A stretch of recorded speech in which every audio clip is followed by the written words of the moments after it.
ప్రసంగి 7వ అధ్యాయం 9వ వచనం చదవండి. ఆత్రపడి కోపపడవద్దు, బుద్ధిహీనుల అంతరేంద్రియముల యందు కోపము సుఖ నివాసము చేయును. బుద్ధిహీనుని అంతరేంద్రియముల యందు కోపము సుఖ నివాసము చేయును. కోప్పడేవాడు ఎవడంట? బుద్ధిహీనుడు. కొంతమంది చెబుతారు నాకు కోపమే లేదండి అంటారు.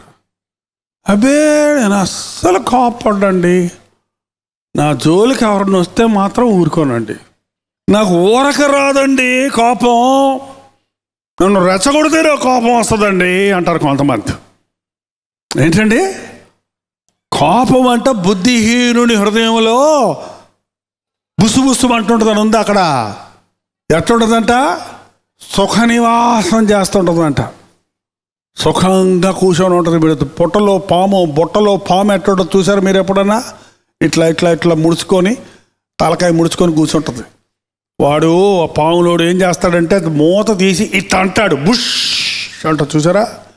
అట్టగే మన జీవితాల్లో మన అహం ఎవరన్నా ముట్టారంటే, మన జోలికి ఎవరన్నా వచ్చారంటే బుష్ అంటారు అంతే.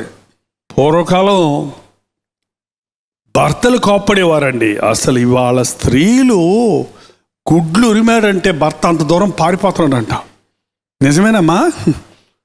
అందుకే అన్నాడు, గయ్యాళి భార్యతో ఉండటం కంటే ఎడారిలో పోయి ఉండటం మేలు అన్నారు. చూడండి, భార్య భర్తలు అన్నాక కోపతాపాలు ఉండకుండా ఉండవు. కొంతమంది చెప్తారు కానీ మేము ఎప్పుడు గొడవ పెట్టుకోము, ఎప్పుడు మా ఇంట్లో మేము సమాధానంగా ఉంటాము. ఒట్టిదేది.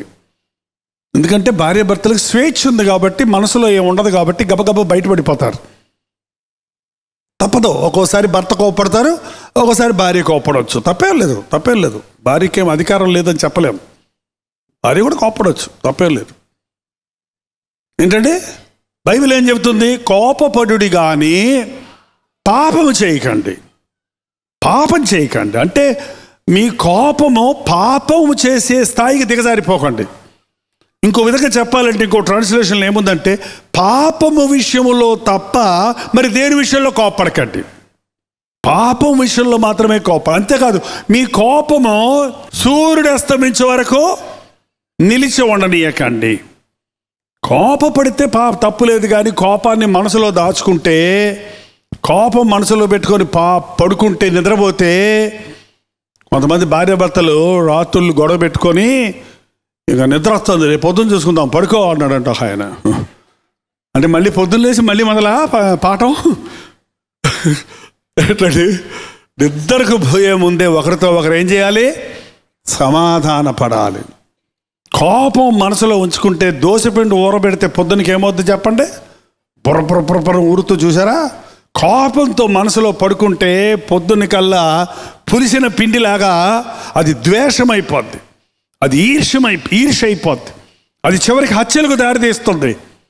ఈ హత్యలు చేసేవాళ్ళు ఒక్క రోజులో రాలేదు అది ఉక్రోషం. వాళ్ళు అలాగ మనసులో దమాయించుకొని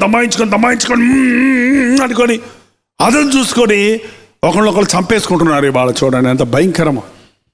కయ్యూను, నీకు కోపమేలా? నువ్వు సత్కార్యం చేస్తే తలెత్తుకుంటావు కదా అని ప్రభువు అన్నాడు. ఎందుకు వచ్చింది కోపం కయ్యూనికి? హేబేలు అర్పణ దేవుడు అంగీకరించాడు, తన అర్పణ అంగీకరించలేదు. ఎందుకు కోపడాలి? పోయేరే, నువ్వేమిచ్చావో చెప్పరా, నేను కూడా గొర్రె పిల్లని ఇస్తాను ఇవ్వరా అని అడుగుంటే పోయేది. లేదా నీ మీద కోపం వచ్చిందని క్షమించరా అని ఉంటే పోయేది. మనసులోనే పెట్టుకున్నాడు కాబట్టి ఏం చేశాడు? ఒక రోజున చంపేశాడు. ఈ రోజున భార్యలను చంపే భర్తలు ఉన్నారు, భర్తలు చంపే భార్యలు ఉన్నారు, బిడ్డలతో పాటు చచ్చే కుటుంబాలు ఉన్నాయి. ఎంత భయంకరం అండి. కోపము మానుము, ఆగ్రహము విడిచిపెట్టు. కోపపడువాడు బుద్ధిహీనుడు. కోపం పోవాలంటే ప్రభు అయిన యేసుక్రీస్తు శిలువ యొద్దకు రావాలంటే ఆయన కోపపడడు, ఆయన కేకలు వేయడు, ఆయన కంఠస్వరం వీధుల్లో వినబడదనుంది బైబిల్లో. ఒక వ్యక్తి కోపపడుతున్నప్పుడు మరో వ్యక్తి సముదాయించగలిగితే, నొప్పించు మాట కోపమును రేపును, చెప్పండి. మృదువైన మాట కోపమును చల్లార్చును. అసలే కోపంగా ఉన్న వ్యక్తి దగ్గరికి వెళ్ళి ఒక నొప్పించు మాట అన్నావంటే ఏమవుద్ది? రగులుకుంటుంది, కిరసనాలు పెట్రోల్ పోసినట్టు. ఒక మృదువైన మాట మాట్లాడితే ఏమవుతుంది? ఆగిపోద్ది. కాదండి, సాధారణంగా పురుషుడు బయట తిరిగి ఎక్కడెక్కడో ఉద్యోగాలు, గొడవలు, ట్రాఫిక్ జామ్లు, ఈ రోజుల్లో ఎన్ని బయటికి వెళ్తే ఎన్ని తిప్పలో బయట తిరిగే వాళ్ళకి తెలుస్తుంది. వాడితో గొడవపడి, ఈడితో గొడవపడి, ఎదురుగుండి వచ్చిన బైకోడితో గొడవపడి, ఏంటండి ట్రాఫిక్ పోలీసుతో గొడవపడి, ఉద్యోగంలో తిట్లు తిని అలిసిపోయి ఇంటికి వస్తాడు. సొర్ర సొర్ర సొర్ర సొర్ర అని వస్తాడండి. మీకేం తక్కువ లేదులే. మీరు వంటగదిలో తిరిగి ఆ రేషన్ తెచ్చుకొని, ఈ కడిగి, అవి కోసి, ఈ వండి, ఇది తుడిచి, పిల్లలు చక్కబెట్టుకొని మీరు అలసిపోయారు. ఎవరు కాదని చెప్పటంలా. కానీ ఆయన అట్ట అనుకోడు. ఆయనే అలసిపోయి వచ్చాడు. నువ్వు ఊర కూర్చున్నావు ఇంటికంటే నీకేం తెలుసు నా బాధ అంటాడు. వచ్చినట్టనే ఏమంటాడు? నీకేమి ఇంట్లో కూర్చున్నావు, నేను నాన్న తిప్పలబడి వచ్చాను, కాఫీ ఇవ్వమంటే ఎక్కడ తగలడ్డో అంటాడు. నేనే ఎక్కడ ఊర కూర్చోలేదు తగలడటానికి, నీకేం తెలుసు నా తిప్పలు అని నువ్వంటే ఇక ఇద్దరికి యుద్ధం. ఆయన కోప్పడుతుంటే నువ్వు వెళ్ళి, సరేనండి కాఫీ తెస్తానండి, తొందరగా తీసురా, అలాగేనండి. బుద్ధి లేదానా? బుద్ధి లేదండి. సిగ్గు లేదా నీకో? లేదండి సిగ్గు. ఎన్నిసార్లు చెప్పాలి? 10 సార్లు ఎక్కువ వేయద్దని. ఎక్కువైందండి, క్షమించండి, నేను తక్కువ వేసి తెస్తానండి. మళ్ళీ తెస్తానంటు సిగ్గు లేదు. సిగ్గు లేదండి. ఇంకెంతసేపు జగడ మాడతాడు చెప్పండి ఆయన? ఆగిపోద్దా అంతటితోటి. తర్వాత ఆలోచించుకుంటాడు వెళ్ళి, నా భార్యని ఇన్ని తిట్టినా కూడా కోపం వెళ్ళదేంటి, దానికి మహాపతివ్రత కదా. రెండో రోజు వచ్చేటప్పుడు మల్లెపూలో చీరో డబ్బులుంటే గొలుసో కొనుక్కొస్తాడు నీకు మళ్ళీ కదమ్మా.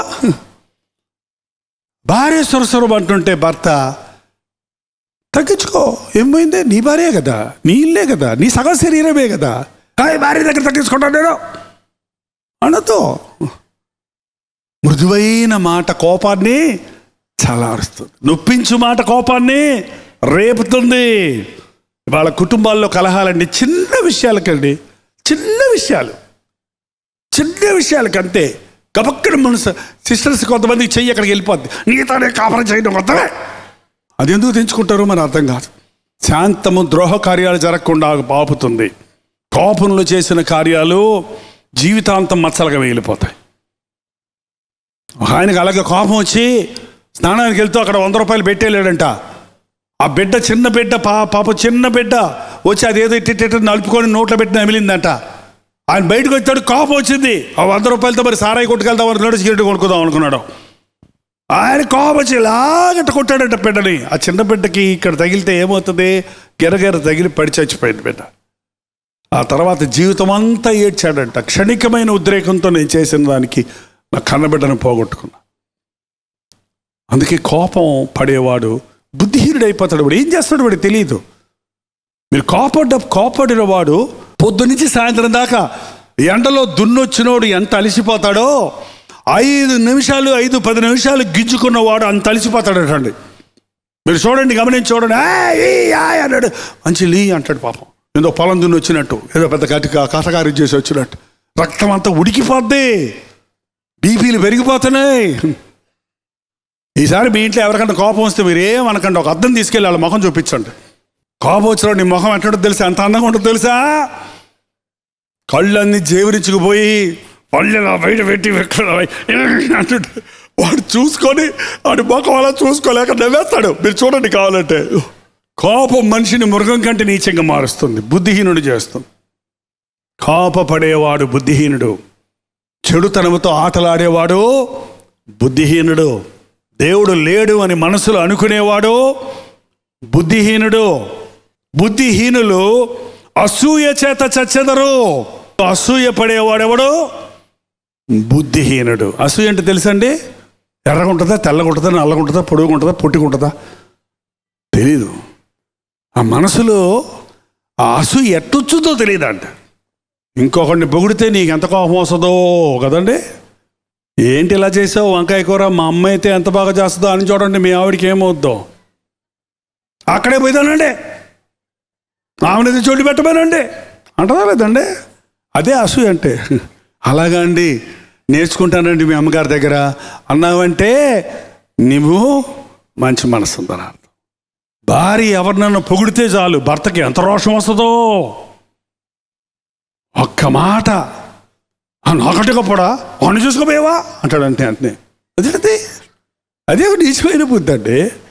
అరే ఏదన్నా అసూయకే చోటిస్తున్నారు మనుషులు. దావీదు 10,000 కొలది చంపెను అనగానే సర్రమంటుందండి. ఎవరికి? సౌలుకి. అసూయతో నిండిపోయాడు. వాడు బచ్చగాడు, వాడు నా ముందున్నాడు, వాడు చిన్న పిల్లోడు, వాడు గొర్రెలు కాసుకునేవాడు, నాకంటే వాడు గొప్పడా, నాకంటే గొప్పగా చేశాడా, వీళ్ళందరూ పాటలు పాడతారా అని గిరిగిరిగిరిగిరి గిచ్చుకున్నాడు. బైబిల్ రాయబడింది, దేవుని ఆత్మ అతన్ని వెరబాసను. అసూయపడే వాళ్ళ మనుషుల హృదయాల్లో దేవుడు ఉండడండి. కోప్పడేవాడినప్పుడు దేవుని సన్నిధిని పోగొట్టుకుంటున్నావు. అవిశ్వాసిగా ఉన్నప్పుడు దేవుని సన్నిధిని పోగొట్టుకుంటున్నావు. దేవుని ఆత్మ వదిలిపోయిన దురాత్మ వచ్చి సౌలు పట్టుకుందంట. ఈ కక్ష సాధింపులు, ఈ అసూయ పరులు. ఒక అమ్మాయిని ప్రేమించాను అంటాడు. ఆ అమ్మాయి నువ్వు నేను నిన్ను ప్రేమించలేదు పోవయ్యా అందనుకో, ఏం చేయాలి? యాసిడ్ తీసుకొని ముఖం మీద పోస్తాడు. వాడు ప్రేమించాడా? ద్వేషిస్తున్నాడా? నాకు కాకపోతే నువ్వు అసలు ఎవరికే దక్కకూడదు అని అసూయ. అది అసూయ, అది సాతాను గుణం. నాశనం చేసేవన్నీ సాతాను సంబంధమైనవి.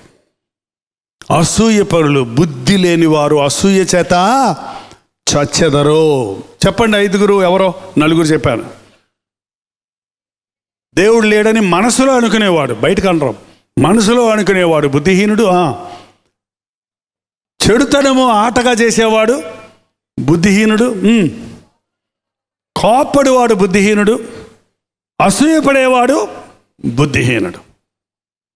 కదండి, మన నెల్లూరులో ఎవరన్నా మేడ మీద మేడ కట్టుకుంటూ, ఫ్లాట్ పక్కన ఫ్లాట్ కొనుక్కుంటూ, కారు పక్కన కారు కొనుక్కుంటూ, ఆస్తి ఎక్కువైపోతుంటే, లోక సంపదలు ఎక్కువైపోతుంటే చూసిన వాళ్ళని మనం ఏమంటాం? వాడు అదృష్టవంతుడు అంటాం. బైబిల్లో ఒక ఆయనకి పంట బాగా పండిందంట,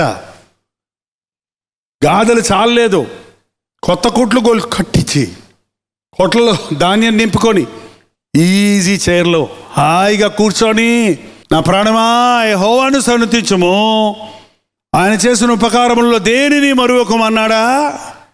ఏమన్నాడండి? పంట బాగా పండిన ఆయన, నా ప్రాణమా యెహోవాను సన్నుతించమన్నాడా? నిన్ను ఆశీర్వదిస్తే దేవుడు ఏం చేయాలి? నువ్వు నా ప్రాణమా యెహోవాను సన్నుతించుము, ఆయన చేసిన ఉపకారాల్లో అని నీ దశంభాగాలు దేవునికి, నీ ఆస్తిలో భాగం పేదలకి ఇచ్చి ప్రభునందు ఆనందించాలి. కానీ ఈయన ఏం చేశాడు? కొట్లు కట్టుకొని దాచిపెట్టుకొని ప్రాణంతో అంటున్నాడు, నా ప్రాణమా తినుము, తాగుము, సుఖించుము, అనేక సంవత్సరములు నీకు కావలసిన ఆస్తి నేను సమకూర్చే ఉన్నాను అన్నాడు. దేవుడు ఏమన్నాడు తెలుసా? ఆయన దేవుడు ఏమన్నాడు తెలుసా అండి? వెర్రివాడా, ఒరే బుద్ధి లేనోడా, ఒరే పిచ్చోడా, ఈ రాత్రి నీ ప్రాణమును అడుగుచున్నారు. ఈ రాత్రి నీ ప్రాణము నీ వద్ద నుంచి తీసివేస్తే నువ్వు సంపాదించినవన్నీ ఎవరి అవుతాయి? నిత్యత్వాన్ని గురించి ఆలోచించకుండా లోకమంతా సంపాదించుకున్న ఒక వ్యక్తి తన ప్రాణాన్ని పోగొట్టుకుంటే వాడికేమీ ప్రయోజనం?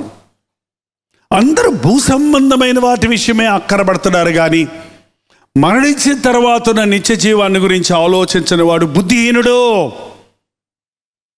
ఈ లోక జీవితం అశాశ్వతమైంది. నరుని ఆయుష్ 70 సంవత్సరాలు. అధిక బలం ఉంటే వాటి వైభవం, ఆయాసము, దుఃఖమే అవి త్వరగా గతించును, మనం ఎగిరిపోతాం. ఈ సంకుచితమైన జీవితం గురించి ఆలోచిస్తున్నారే కానీ యుగ యుగములు తరతరములు జీవించే పరలోక రాజ్యము, లేక బుద్ధిహీనుడిగా నీవు జీవిస్తే జీవించబోయే నరకము ఎంత భయంకరమైందో పరలోకం ఎంత ఆశీర్వాదకరమైందో ఈ రోజున ఆలోచించటం లేదు. ఈ లోక జీవితాన్ని గురించి ఆలోచించేవాడు బుద్ధిహీనుడండి. ఓ రాజుగారి దగ్గర మంత్రి ఉన్నాడంటే యేసుప్రభుని రక్షకుడిగా అంగీకరించి, రాజా, పరలోక రాజ్యం ఉంది, ఆ రాజ్యంలో చేరాలంటే యేసురాజుని మీ రక్షకుడిగా అంగీకరించాలి, మీ జీవితాన్ని మార్చుకోవాలి అని చెబితే రాజుగారి కోపం వచ్చిందంట. మళ్ళీ మళ్ళీ మళ్ళీ చెప్తుంటే రాజుగారి కోపం వచ్చి, ఒకరోజు నువ్వు బుద్ధిహీనులాగా ఉన్నావు, నువ్వు ఎదురుగుండా ఉన్నదాన్ని అనుభవించకుండా ఎక్కడో ఉన్నదాని గురించి ఆలోచిస్తున్నావేంటి, బుద్ధిహీనుడా, యు ఆర్ ద ఫూల్ అని ఒక సన్మానం చేసి, మన దేశంలోనే పెద్ద ఫూల్ ఎవరంటే ఈ మంత్రిని ఆ దండం ఆయనకి ఇచ్చి నీకు ఉద్యోగం తీసేని పొమ్మన్నాడంటండి. ఒక రోజు వచ్చింది రాజుగారికి. ఏ రోజు? చచ్చే రోజు. వస్తుందా లేదా? అందరికీ, పాస్టర్ గారికి వస్తుంది. ఏ రోజు ఎవరికి వస్తుంది? ఎవరికి? అందరూ 100 ఏళ్ళ దాకా బతుకుతామంటే పర్వాలేదు, ఎట్టగోలాగా సిద్ధపడవచ్చు. అప్పటికి ఎప్పుడు ఎలా మరణం ఎవరిని ఎదుర్కొంటుందో మనం చెప్పలేం. మరణ పడక మీద ఉన్నారు రాజుగారు. ఆ మంత్రిని పిలిపించమన్నాడంట. ఏ మంత్రి అంటే ఆ మంత్రి అని అన్నాడంట. ఏ మంత్రి అంటే అదేనయ్యా బుద్ధి లేని మంత్రిని అన్నాడంట. చచ్చేటప్పుడు బుద్ధి లేని మంత్రి ఎందుకయ్యా అంటే, పిలిపించండి. వచ్చాడు మంత్రి. ఏంటి రాజా? మంత్రి, నేను వెళ్ళిపోతున్నాను అన్నాడట. రథం సిద్ధం చేయమంటారా? వద్దు. రాణిగారిని తీసుకెళ్తారా? రాకుమార్ని వెంట పెట్టుకెళ్తారా? సైన్యాన్ని తీసుకెళ్తారా? మరి మీరు వెళ్ళే చోట మిమ్మల్ని ఎవరన్నా రిసీవ్ చేసుకోవడానికి ఉన్నారా? తెలీదు. మీరు ఎక్కడికి వెళ్తున్నారు? తెలీదు. మళ్ళీ ఎప్పుడు వస్తారు? తెలీదు. ఏంటి రాజా, వెళ్ళిపోతానంటున్నారు, రథం వద్దు అంటున్నారు, సైన్యం వద్దు అంటున్నారు, ఎక్కడికి పోతానో తెలియదు అంటున్నారు, వెళ్ళే చోట ఎవరు తెలియదు అంటున్నారు, ఎవరు మిమ్మల్ని రిసీవ్ చేసుకోరు అంటున్నారు. ఏంటి రాజా అంటే అప్పుడు అన్నాడు, నేను చచ్చిపోతున్నాను మంత్రి అన్నాడంట. ఈ మంత్రి తెచ్చాడంట, దండం ఇచ్చాడు కదా ఫస్ట్ ప్రైజ్కి. ఏంటండి? ఆ బంగారు దండం రాజుగారి చేతిలో పెట్టాడంట. ఏంటి నాకు ఇస్తున్నావు? మరి ఏంటి సార్, మీకు ఇక్కడ చిటికేస్తే సైన్యమా, మీకు ఇక్కడ తిరుగులేని రాజ్యమా, మీకు సకల వైభోగాల? ఇప్పుడు మీరు చచ్చిపోతారంటున్నారు, పోయేది ఎక్కడికో తెలియదు అంటున్నారు, పోయే చోట ఎవరు తెలియదు అంటున్నారు, వెంట ఎవరిని తీసుకెళ్ళాలంటున్నారు. మీరు ఇంత గొప్ప రాజు అయినా ఇక్కడ చచ్చేటప్పుడు ఏమి లేనుగా వారిగా పోయే మీకంటే మించిన బుద్ధి లేనివాడు ఎవడైనా ఉన్నాడా? ఉన్నాడా? ఏంటండి, మనం ఈ లోకాన్ని గురించి ఆలోచిస్తున్నాం. దిగంబరులుగానే మనం ఈ లోకంలోకి వచ్చాము, దిగంబరులుగానే లోకంలో నుండి వెళ్ళిపోవాలి. కాగా అన్నవస్త్రములు గలవారమై సంతృష్టి పొంది ఉందుదాం. లోకంలో ఉండాలి, లోకంలో అనుభవించవచ్చు, లోకంలో పొందొచ్చు, కానీ లోకం మీద మీ మనస్సు పెట్టకూడదు. లోకాన్ని ప్రేమించేవాడు దేవుణ్ణి ప్రేమించలేడు. క్రైస్తవుడని చెప్పుకుంటూనే, దేవుడు నన్ను ఆశీర్వదిస్తాడు అంటూనే, ఆస్తులు కూర్చుకోవడానికి, లోక సంపదలు సంపాదించుకోవడానికే యేసుప్రభుని నమ్ముకునేటట్టు ఉన్న వాళ్ళందరూ దేవుని దృష్టిలో ప్రభు రాకడ వచ్చినప్పుడు ఏమవుతారో తెలుసా? విడిచిపెట్టబడతారు. దేవుడు లేడని మనసులో అనుకునేవాడు బుద్ధిహీనుడు. చెడు పనులు చేస్తూ ప్రార్థన చేస్తాడు అనుకునేవాడు బుద్ధిహీనుడు.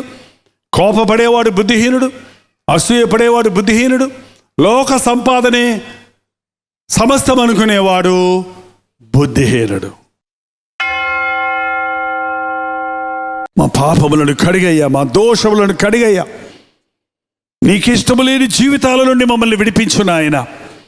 మా బుద్ధిహీనతల నుంచి మమ్మల్ని విడిపించు నాయన. జ్ఞానము కలిగిన హృదయాన్ని మాకు దయచేయి. మా దినములు లెక్కించే జ్ఞాన హృదయం మాకు దయచేయి. పైనుండి వచ్చే పవిత్రమైన, స్వచ్ఛమైన, సులభముగా లోబడే దైవ జ్ఞానముతో మమ్మల్ని నింపు నాయన. పాపపు సంఖ్యలలో నుండి బయటపడలేక, జీవితంలో శాంతి సమాధానాలు లేక కృంగిన వారు, ఇక్కడున్న వారికి చెందిన వారు ఇండ్లల్లో ఉన్న ఈ సమయంలో అట్టి వారిని నజరేయుడైన యేసుక్రీస్తు నామములో విడుదల చేయించున్నాము తండ్రి. వారు ప్రేమించిన పాపాన్ని అసహించుకుని నూతన హృదయాన్ని, నూతన బుద్ధిని దయచేయము. యవ్వన బిడ్డలను దర్శించిన ఆయన లోకాశలతో, శరీరేచ్ఛలతో పోరాడుతున్న వారికి జయ జీవితాలు దయచేయము. ఉద్యోగాలు లేవని, వ్యాపారాలు దివాళాలు తీసాయని, అన్యాయం చేయబడ్డారని, మోసం చేయబడ్డారని, అనేక రకాల అనారోగ్యాలతో పీడించబడుతున్నానని ఎవరెవరెక్కడ నిలబడి నీకు మొరపెడుతున్నారో అట్టి వారిని నజరేయుడైన యేసుక్రీస్తు నామములో విడుదల చేయించున్నాము నాయనా. 2-3 మీరు భూమి మీద ఏది బంధిస్తారో అది పరలోకంలో బంధించబడుతుందన్నావు. అపవాది క్రియలను బంధించుచున్నాము తండ్రి. 2-3 ఏది విడిపిస్తారో ఏకీభవించి అది విడిపించబడుతుందన్నావు. పరిశుద్ధాత్ముని ఈ రాత్రి నీ సన్నిధితో నింపినట్లు విడుదల చేయించున్నావు నాయన. ప్రతి ఒక్కరు తమ జీవితాలలో ఉన్న నిస్పృహ నిరుత్సాహముల నుండి విడుదల పొందినట్లుగా పరిశుద్ధాత్మను మా మీద కొమ్మరించి సర్వసత్యములోనికి నడిపించము. యేసుక్రీస్తు నామములో అడుగుచున్నాము తండ్రి. ఆమేన్, ఆమేన్, ఆమేన్.